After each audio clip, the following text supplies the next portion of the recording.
Standing in my superhero pose. You know how you like, for something, it's from Grey's Anatomy. Before you get ready to go to a serious surgery. Kind of helps you center yourself. Okay, so we are back for part 2. Because the Georgia Devil Sun overheated my phone. Even though I had it covered up and all of that. But y'all, it was 100 hell degrees out here. It's hot. So, anywho, we are back for part 2 of answering the question of, so how did you end up in Richmond Hill? And I am coming to you live from our new headquarters, new Sweetgrass Pharmacy's headquarters in Richmond Hill, Georgia. So we have gone from the farm in Virginia to the suburbs of coastal Georgia. What the hee-haw am I doing here? So, and I'm really just, the last 4 years have been a lot, and I'm starting to get back into the community and introducing myself, and I'm like, how do I even, like, tell the story? And so I'm just taking this opportunity to come on live and to show my face again. And of course I will download this and put this on YouTube so I can kind of like direct people there in the future. So anyway, and as I said in my description, that, you know, this is just, my disclaimer is that this is real, raw, it's just unscripted, off the cuff, and from the heart. Like, I haven't spent the afternoon, like, wondering what I was gonna say, because I just wanted to, just to be present and to voice what comes up. So I can just be truly authentic. So I think in part 1, before the Devil Sun, the devil went down to Georgia, right? So before the devil fried my phone, and then it was like paused for like, I don't know, like 5 hours. I couldn't like load up, the video was still there after it cooled off, but it would not let me upload the live video. So I got around it and put it on YouTube and all that great stuff. But my phone is just like working again now. So anyway, I think where we left off in part 1, like I was like, okay, we got through 2018 and 2019. 2018 was Virginia, Georgia, California, New York. I didn't mention Puerto Rico, but I was in Puerto Rico a couple times too. And then 2019, that's what that year was. It was rough. I was in the underworld, like doing the army crawl. Okay, so before my phone got fried, I was saying, I was actually introducing, so, you know, what exactly is Sweetgrass Pharmacy? And it is many things. I am a jewel of many talents. By the way, I'm Julie, the founder of Sweetgrass Pharmacy and In the Garden Wellness Ministry. So, we were going into 2020. Back it up. Let me get myself centered. I was introducing what exactly is my wellness ministry. And for Sweetgrass Pharmacy, I make handcrafted nutraceuticals. So nutraceuticals is a fancy word for fruits and vegetables for medicinal purposes. And a lot of the produce that I use to make those, I grow myself. So grow back on the farm in Virginia. And there's so many puzzle pieces to this, to what this is evolving to and becoming. But I cut off with saying, I started 2020. I'm sorry, I'll get myself together. We'll get there, okay? You know, even if I just inspire you to, like, if there's something that you want to do a live, but you're scared, or there's something in life that you want to do, but you're like, oh my God. Even me coming on here and fumbling, I hope I inspire you. I hope I inspire you to tell your story. I hope I inspire you to tell it authentically. I hope I inspire you to be from the heart and to not be all perfect and put together. And if y'all saw me on my last video, I was sweating. I was sick, dripping sweat. Had to hang my dress up to dry. We're back in action now. Anyway, I hope I inspire you. So let me wet my whistle.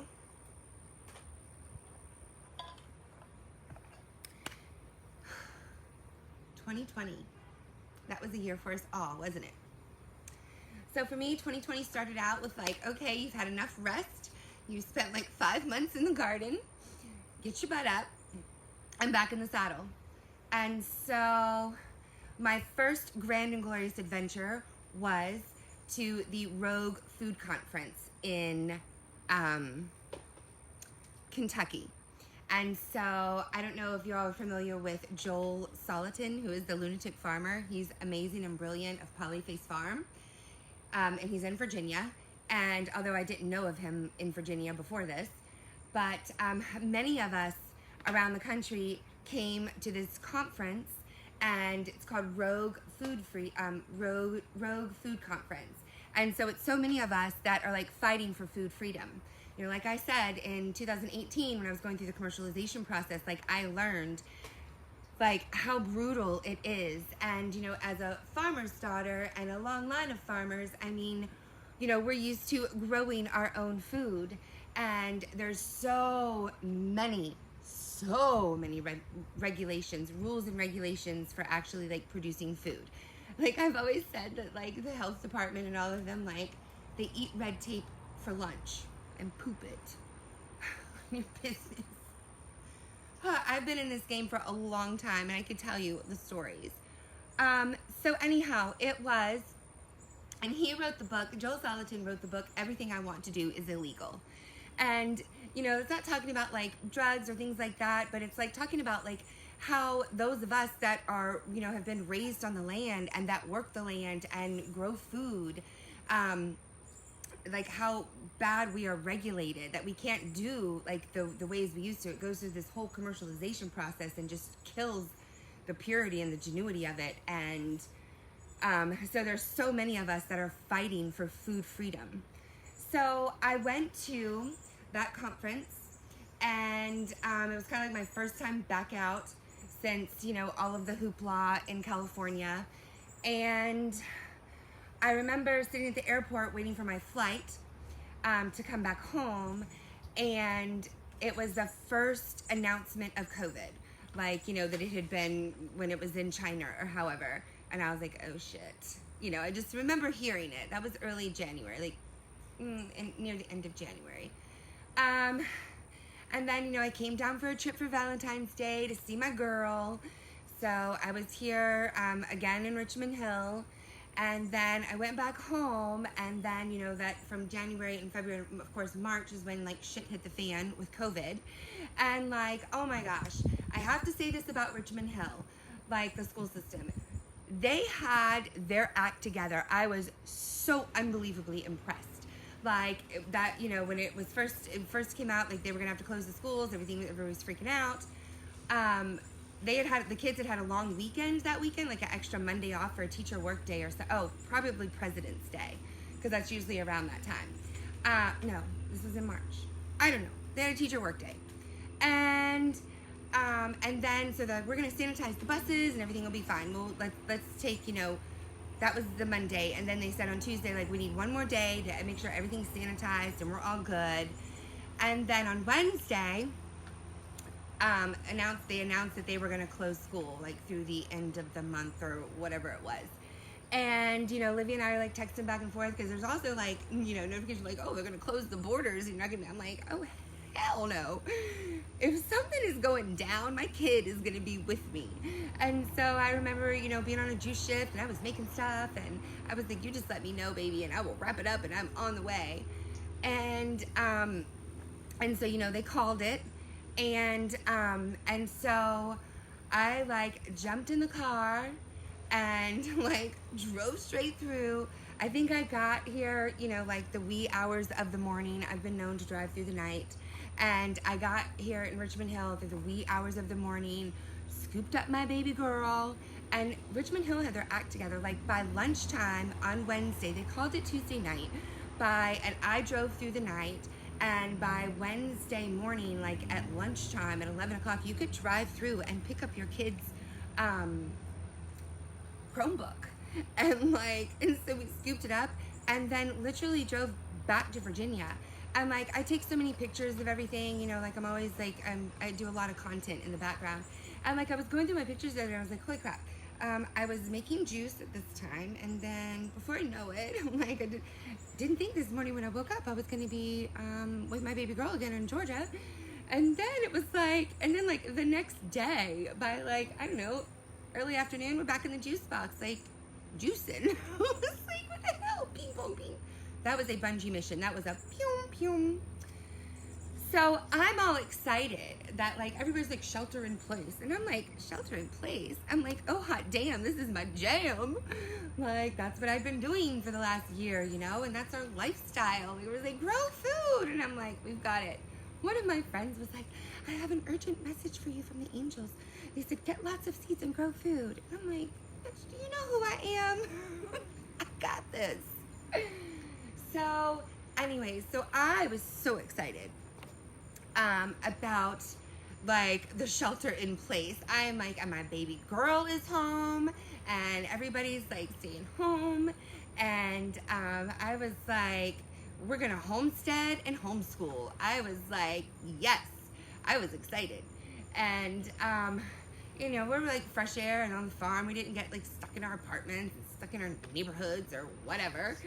And so, you know, we got through summer and all of that, and it was great. And then, but then Olivia decided, like, you know, I thought for sure that she would stay. And then Richmond Hill started to open up school again. Now, Madison, on the other hand, was a freaking dumpster fire the whole time. They had no clue of what they were doing. They had no plan. You know, we live out in the country. They didn't have internet. It was a hot mess. Dumpster fire. It was like extra gasoline on it. And so, let's see. So, and then, like, it was hard on these kids. Like, she was getting really depressed. And, you know, she wanted to go back. She'd found her sport, volleyball. And she's like, Mom, I really want to go back for volleyball and try out. And I'm like, you know, they're opening up schools. Fine, they have to wear a mask, whatever. I'm the parent that's like, take the damn mask off if you want to talk to me. I don't like masks, no vaccine. Breathe the fresh air of God. What is the scripture? Hide not your face from me, my Lord. Well, if I don't want him to hide his face, I'm sure not going to hide my face from him, right? And the breath of life. Are you kidding me? Breathe that fresh air in, kids. Anyway, that's how I felt about masks and vaccines. I was going to call it Max. So anyway, let's get back to focus. Are you guys following me? I'm trying to get it all in of how I came to Richmond Hill. And you know what? And maybe I noticed I'm talking really fast, and maybe this part isn't even important to telling the story. But I do know that what is important is that I'm showing up, you know, and I'm not judging myself, and I'm not scripted, and I'm totally authentic, and I'm getting my story out, you know, like all of this has been going on in my head. How do I introduce myself? But this subject comes up a lot. So anyway, I let Olivia come back to Richmond Hill for her 8th grade year. Was that 8th grade? It's so insane. And she was going to try out for the volleyball team. So I let her go back. And then on the tryout days, like the first day went by and she didn't, I checked in with her afterwards and she didn't respond to me, and I was like, fine. And then the next day we had kittens. Those are like Olivia's medicine. Kittens got her through quarantine. Like they were her like medication, her anxiety medication. But we had another litter of kittens, and I was like, oh, I want to send her a picture. And I was like, no, she's in tryouts. And I'm like, whatever, I'm going to send it anyway. She'll call me later. And she FaceTimed me. And I'm like, what the hell? Like, why aren't you at tryouts? And she's like, oh, because Dad couldn't get me there. And I'm like, well, what about Erica? Her stepmom is like, oh, she's in Virginia for 10 days. Any of y'all mamas out there can only imagine this mama bear. What the hell? How am I 600 miles away and I know what's going on in my child's life, and the two responsible parties, one is, I don't know, at work, whatever, I don't care. I work, I still make it happen. Moms, you know. And then how does my stand-in stepmom, the stepmom, leave for 10 days and not tell me that my child is going to be home by herself and that she won't have a way to tryouts? I was like,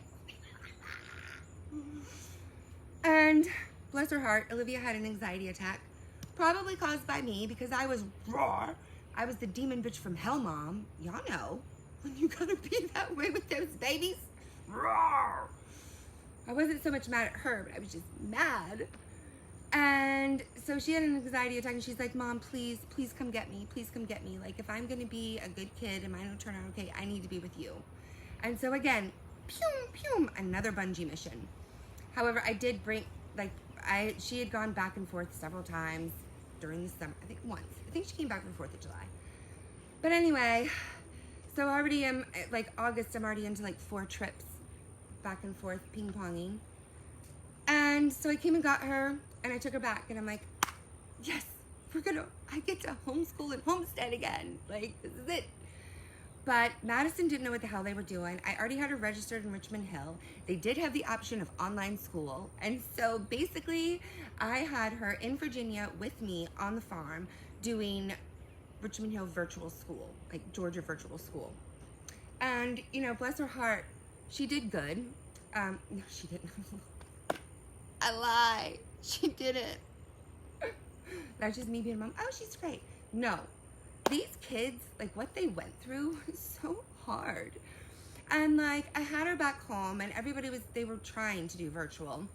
And but here, her friends, they were actually going to school, and they were playing sports.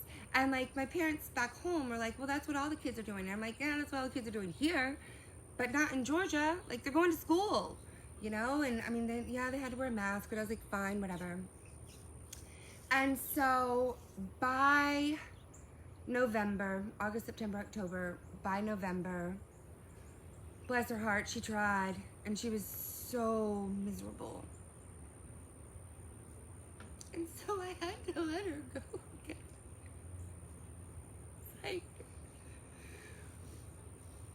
It was so hard. I had to let her come back. But, things had progressed with Sweetgrass. Oh my gosh, y'all have been working on this. Technically, this is year 10. And I had been at the property for 7 years. A 7-year cycle is so important.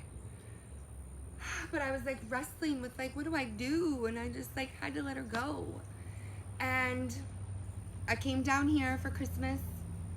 I visited her for Christmas instead of her coming back because she'd had enough of Virginia. So we got a beach house at Tybee. And, and I was I just started how would this work out? And I remember one of our walks on the beach, I don't know, maybe 2019, I don't remember. I remember asking for a sign from the universe because I was trying to how can I live in both places? Because when you have a farm, you can't just, my dad never leaves the farm because he feeds 150 animals every day, they gotta eat. And if he does go on vacation, he goes to freaking Pennsylvania to the Mennonite farms and farms. Old school style. So anyway. And, so I'd been thinking about it. When I was here for Christmas, I was I just started looking at houses. I was maybe. Oh, hello, moon. I just saw the moon popping above the trees. And, I let it go. I was just thought about it, and then I kind of just, give it to the universe. And I was torn because I loved my life there, and I worked on my dad's farm every day. That was, no matter what my day was and my favorite part of my day was actually feeding all the animals. And, you know, which is so funny because, like, when I was little, I hated the farm. Like, I hated it. And so Livy not wanting to live there when she's, you know, 13, 14, 15, like, I get it. That was me. Like, I can't not say that I don't know what that feels like. So it's also, like, interesting that now here I am, older, and, like, that's where my heart is. So anyway, like, the favorite part of my day was feeding. It didn't matter. I didn't care what the weather was. I didn't care if it was raining. I didn't care if it was snowing. I didn't care if I had muck up to here. You know, like the fresh air and the diesel of the tractor and the putt of the tractor and the beautiful sunsets and the animals and the grass and the soil in Virginia. What the hell this sand is. These damn ants. Surprised I haven't gotten bitten by an ant in this video. I think we're almost going to be done with this part 2. And then part 3 will be, now I'm here, what the hell do I do?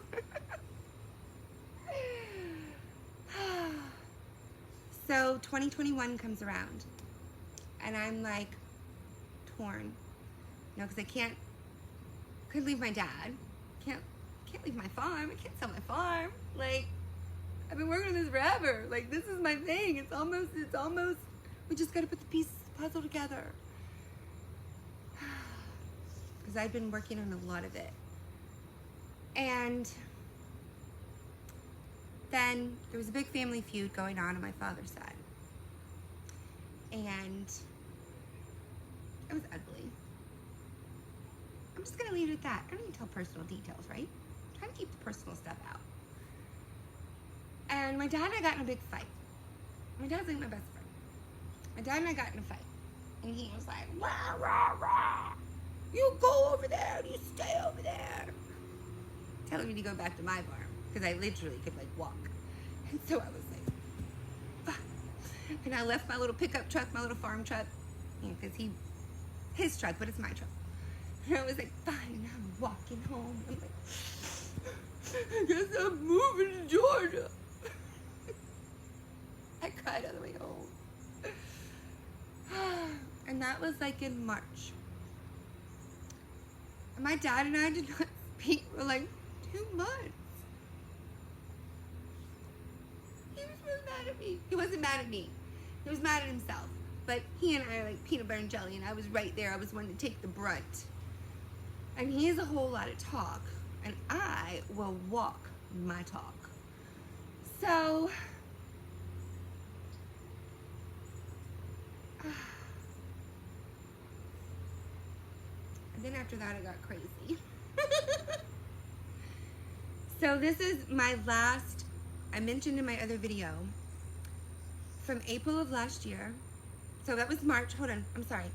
Spring break, I got Olivia a one-way ticket to come home for spring break, end of March, beginning of April. And this is 2021, last year. And she came home for spring break, and my dad like kind of talked to us a little bit, not much. It was hard, but I think it was necessary, because otherwise I wouldn't have left. You know, it's like, it like had to be a catalyst. There had to be something for me to like, because I'm loyal. I'm loyal.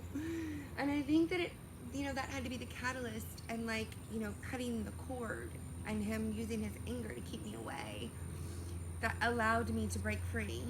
Not that I need to break free, but you know, that allowed me to take this leap that I had been torn about.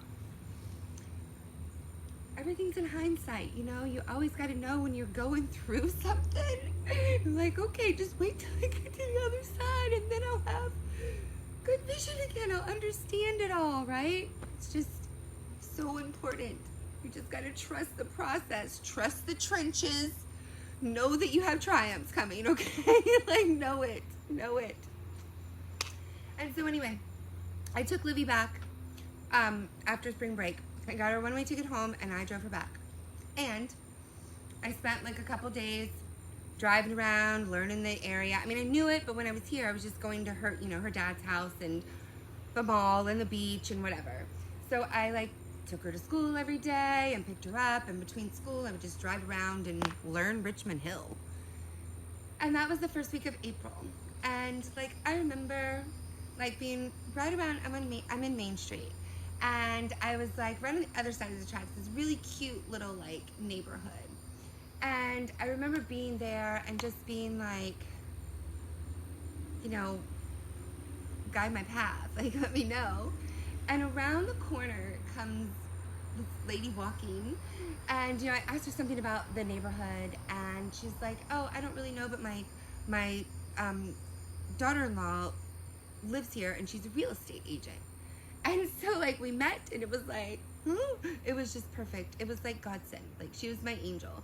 And so I had a realtor, and that was in April. And then I went back home, and like my head is spinning, and my dad is still not talking to me, and I'm like, how is this gonna work out? And so by May, my birthday in May, I had gotten approved for a loan, got my real estate agent, I had houses to look at, and I came down in May for the spring formal, Olivia's last day of school, last day of middle school, and my birthday. And on my birthday, like the first house that I looked at a lot of houses, but the first house I looked at, I ended up making an offer on it, and they accepted my offer on my birthday. And then, mind you, and then after that, so it had been like 2 months, actually, yeah, 2 months that my dad had not talked to me. And like, so I'm making all these huge moves, like I'm moving to Richmond Hill, I'm buying a house. And there's so much here, I'm sorry, I'm stalling. I keep looking up to the sky. And the moon. Hi, moon. And when I came back from that, and I'd already made these giant steps, then my dad and I started talking again, and it's like we were okay. Because we always plant the garden by my birthday. And so when I came back from that trip, we planted the garden, and in the garden is our common ground for my dad and I. Like growing up, I didn't think if I wasn't a cow or a John Deere tractor, I didn't matter. But now that I'm older, and since I'd come back home, because I'd been gone for a long time, I was only back home like 7 years. And that's where we found our common ground. And then, so that was the end of May, and then everything happened really fast. And then the middle of June, Livy stayed down here. Yeah, she stayed down here, and I went back home and did the gardens or whatever. No, maybe she came, I don't know. We've been... But anyway, on her birthday, June 14th, we did the walkthrough of the house. So like for her birthday, I was like, here you go. For my birthday, universe was like, here's your new house. And for Olivia's birthday, I'm like, here's your new house. And I thought of something really fun to say. We call it here the palace, because like back home I was on a little farm, and like a little country cottage, like very cozy and like country. And now we're in this like suburban house. I mean, it's not super fancy, but it's I call it the palace compared to my little cottage. And so then like that was another ping pong. And then Olivia was still here. I don't know, it gets so confusing because like so many of my friends, like I didn't announce that I was moving here for the longest time. Like when I was making these decisions, hi Krista. When I was making these giant, Krista, I love you. You were one of the OG Wellness Club members. Mwah, I love you. I'm still doing deliveries when I come home, Krista, if you want something. Message me. So, what was I going to say? I did slightly lose my train of thought.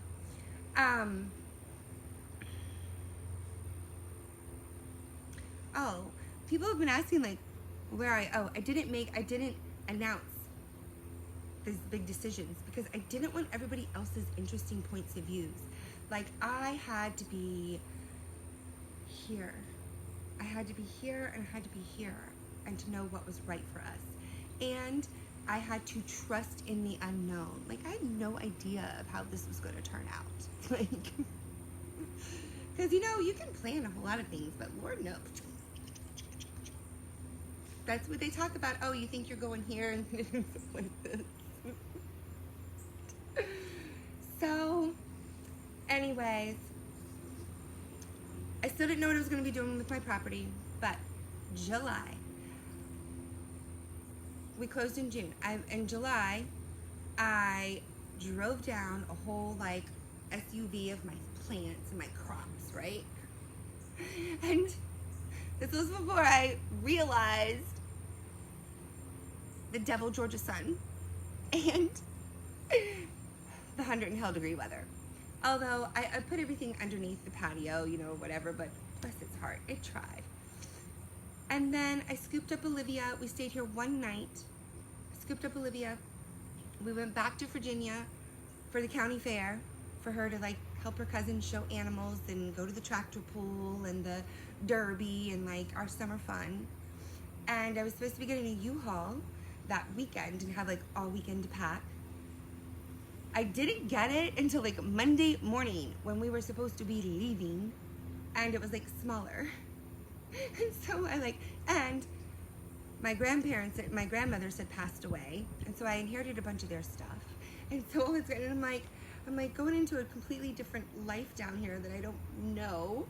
And also I don't know what I'm doing with my place here, and I'm like, I don't, but, you know, and I'm OCD packing, so I'm, like, packing everything in perfectly, trying to. And I get here, and it unloaded, and then I'm like, I didn't even pack underwear. Like, there was a dresser. Like, I divvied up my life. I literally was like, this is farm life, this is, you know, coastal life, farm life, coastal life, farm life.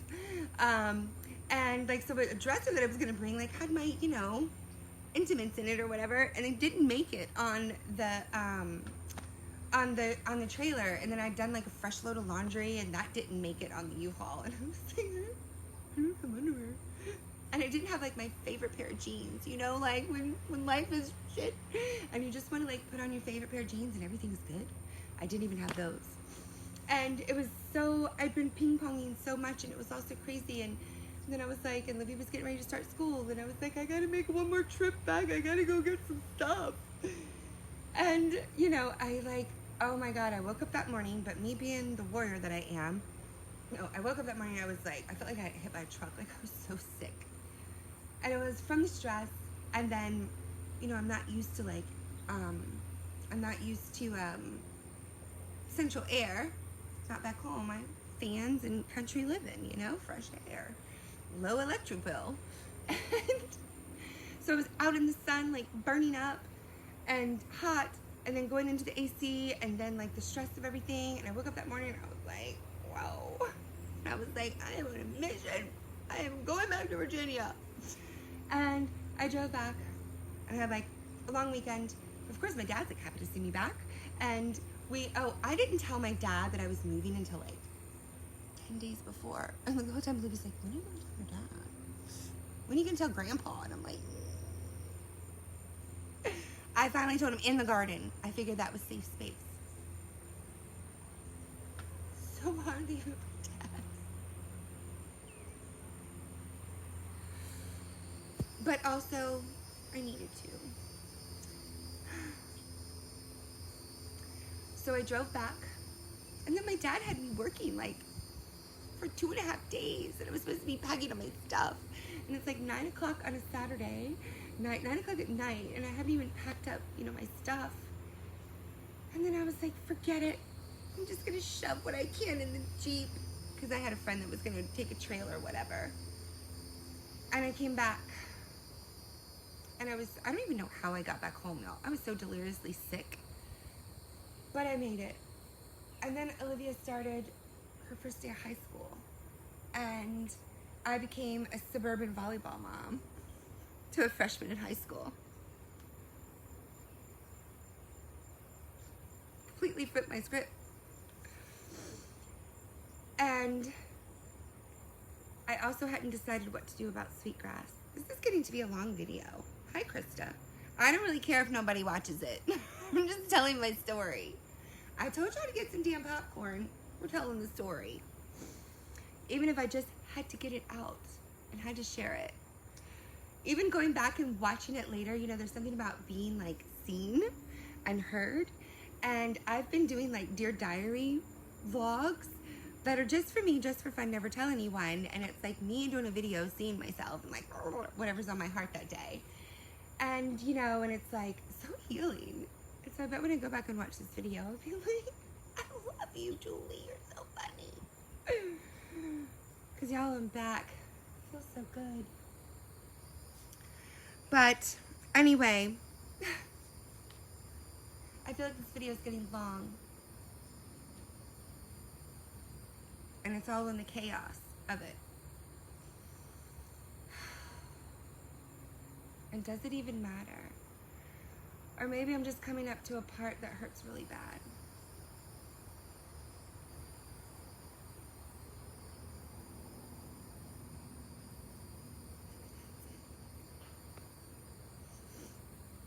See, when you actually like take a moment to like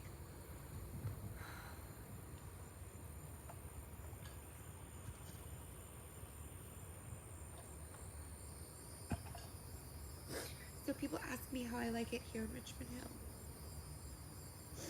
I mean, it's nice, good, you know, like I'm being a suburban volleyball mom to my high schooler. Living in a nice house, got beaches, all that. But my true honest answer is suburban life is bullshit. Like, what the hell? Very long story short,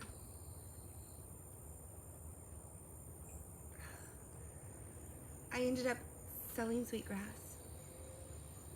And it was such a process. And maybe I'll just make that for another video.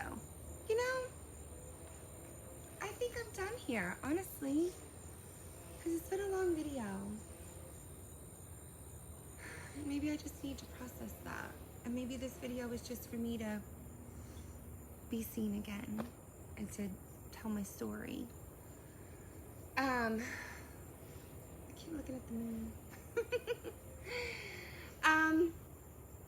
So anyway, that's kind of how I got to Richmond Hill. And maybe I'll do a video sometime of, let me tell you, selling sweetgrass was like, you know, they say, let go, surrender.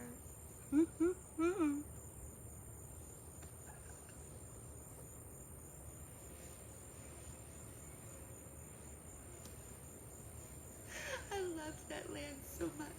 You have no idea. No idea how much that land helped me. How much I created there. My vision for what this is.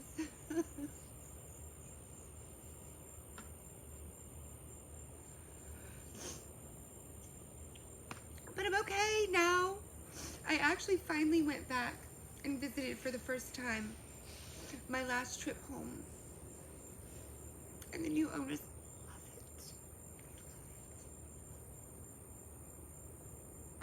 it. And they said that they could just... like when we pull in the driveway, we feel so loved and we love it here so much.